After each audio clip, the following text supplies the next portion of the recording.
今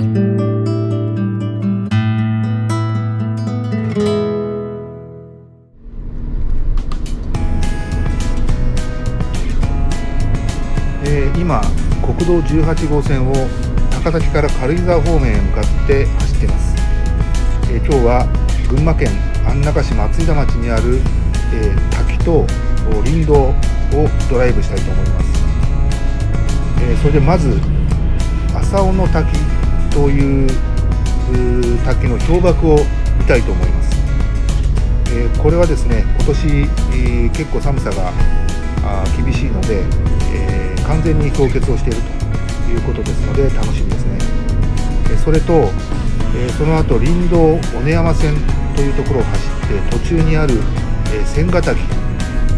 というのを見ます。ここはですね、去年 NHK の大河ドラマでやっていた青天を衝けで、ロケにも使われた滝です。でその後はですね、近くにある、松井田城址ですね、松井田城跡を、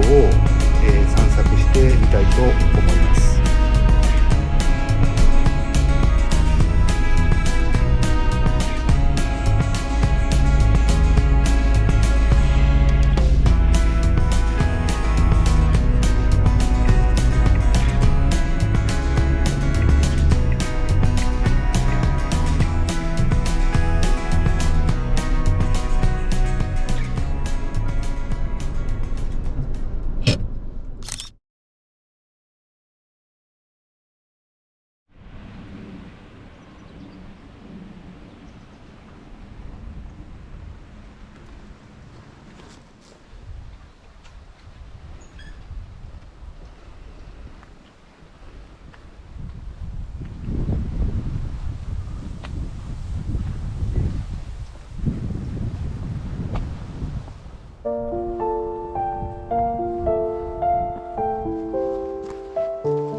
はい、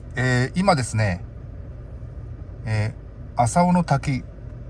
というのを見てきましたので、今現在いるのがここら辺なんですけども、これからまた18号に戻って、ここに峠の釜飯の荻野屋さんがこの辺です。で、そこからこんな感じで山の中に入っていってですね、この辺は林道になるんじゃないかと思うんですけども、こういう風に行くとここにですね、千ヶ滝というのがあります。これからちょっと行ってみたいと思います。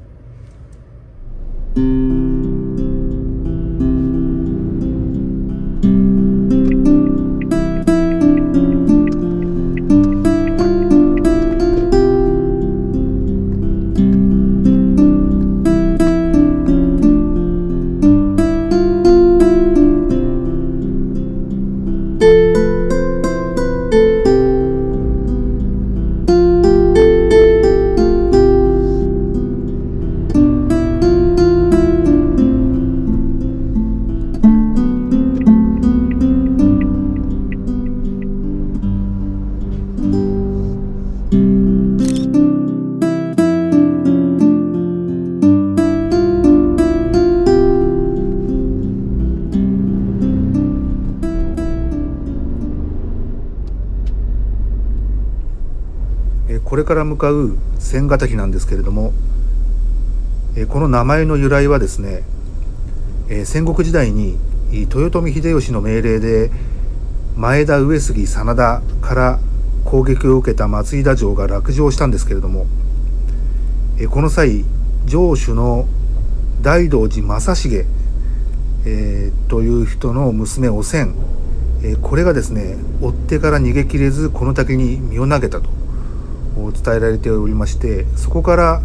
千ヶ滝と呼ばれるようになったと言われています。諸説あるようですけれども、こういったお話もあります。